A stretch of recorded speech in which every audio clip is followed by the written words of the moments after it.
Hello दोस्तों, स्वागत है आपका अपने channel study for exam target पर।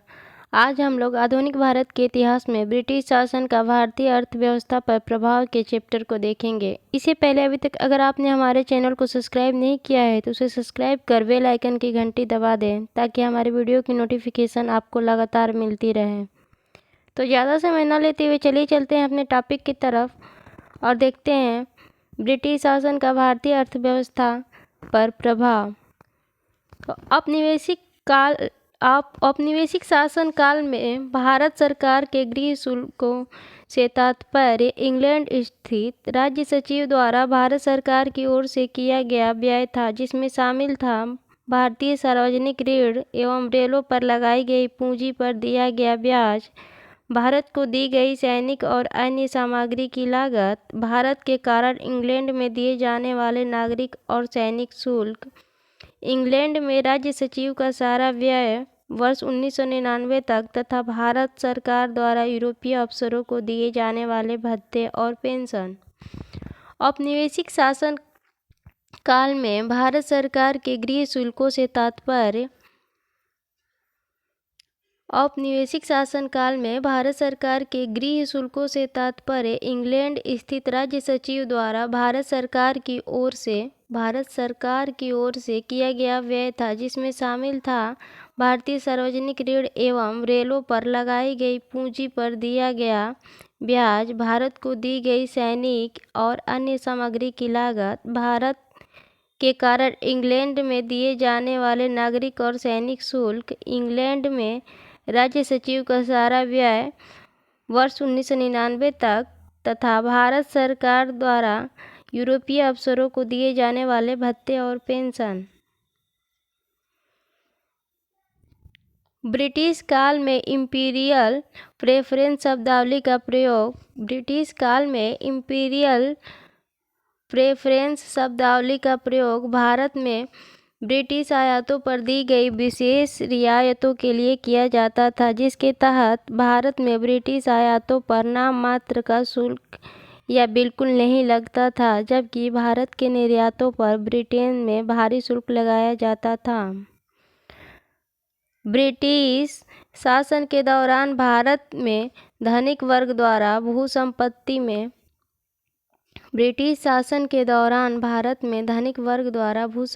में निवेश करने को तरजीह दिए जाने के कारण उद्योगों का कोई स्वतंत्र विकास नहीं हो सका। 1793 ईस्वी में कॉर्नवालिस ने भू राजस्व के अस्थायी बंदोबस्त प्रणाली प्रारंभ किया, जैसे इस्तेमरारी, जागीरदारी, मालगुजारी एवं विश्वेदारी आदि विभिन्न नामों से जाना जाता है। यह व्यवस्था बंगाल, बिहार, उड़ीसा तथा उत्तर प्रदेश के वाराणसी तक के क्षेत्रों में लागू थी।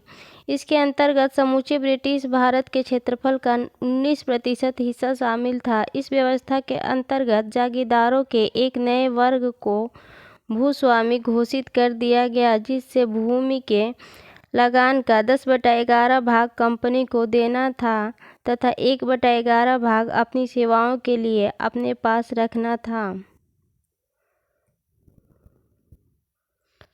अस्थायी बंदोबस्त के अंतर्गत जमींदार छोटे पूंजीपति भद्र नवाब थे।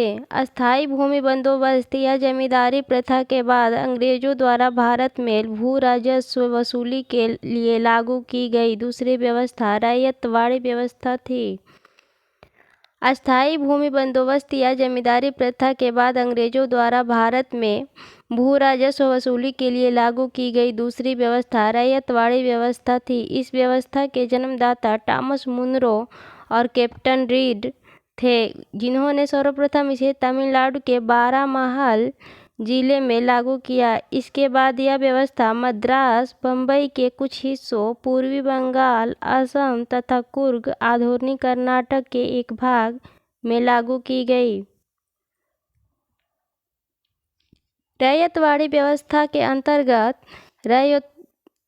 रैयतों के भूमि की मालिकाना और कब्जादारी अधिकार दिए गए थे।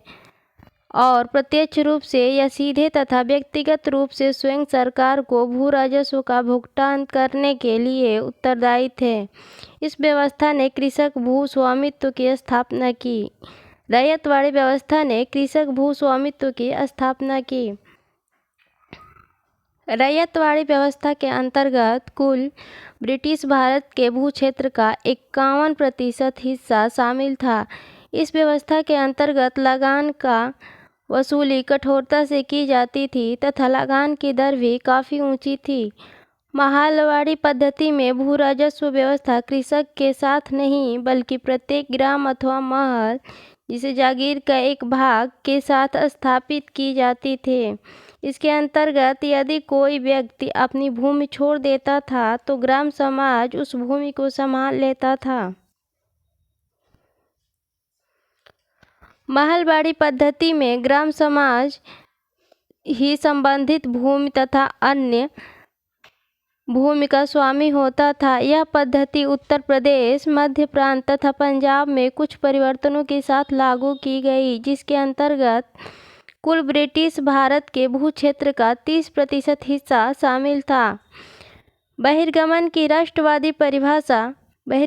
राष्ट्रवादी परिभाषा का तात्पर्य भारत में धन संपत्ति एवं माल का इंग्लैंड में हस्तांतरण था, जिसके बदले में भारत को इसकी तुलना में कोई भी आर्थिक, वाणिज्यिक या भौतिक लाभ नहीं होता था। इस प्रकार भारतीय दृष्टि की ओर से बहिर्गमन का अर्थ होता था आयात की तुलना में अधिक निर्यात का होना।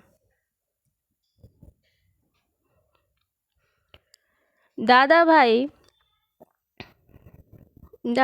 नौरोजी धन के बहिर्गमन के सिद्धांत के सबसे पहले और सर्वाधिक प्रखर प्रतिपादक थे।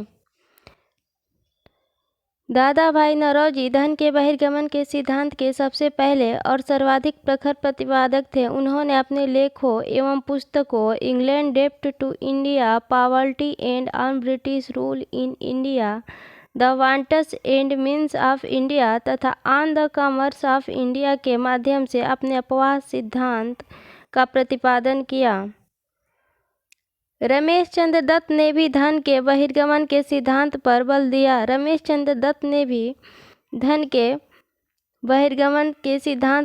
दिया। इन्होंने अपने लेख इकोनॉमिक हिस्ट्री ऑफ इंडिया में यह मत प्रकट किया कि सकल राजस्व का आधा भाग प्रति वर्ष भारत से बाहर चला जाता है।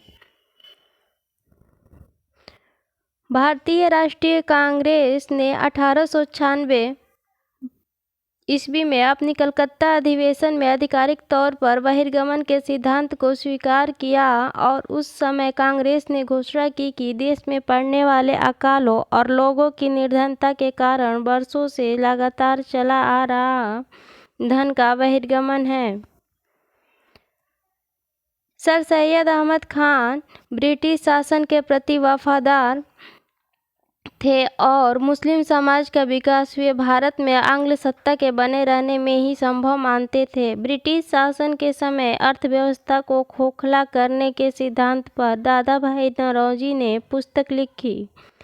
इन्होंने अंग्रेजी राज्य की शोषक नीतियों का अनावरण किया और कहा कि यह राज्य भारत को दिन प्रतिदिन लूटने में लगा है, जिसके कारण भारत निर्धन देश बनता जा रहा है। इसके परिप्रेक्ष्य में उन्होंने अपनी ड्रेन थ्योरी दी थी। दादा भाई नौरोजी ने 1865 ईस्वी में W.C. बनर्जी के साथ मिलकर लंदन इंडियन सोसाइटी का गठन किया, जिसका कार्य भारत के दुख दर्द का प्रचार करना था। 1892 ईस्वी में लिबरल पार्टी के टिकट पर ब्रिटिश हाउस ऑफ कॉमन्स के लिए चुने जाने वाले यह पहले भारतीय थे। वीडियो अगर पसंद आए तो उसे लाइक करना ना भूलें। धन्यवाद।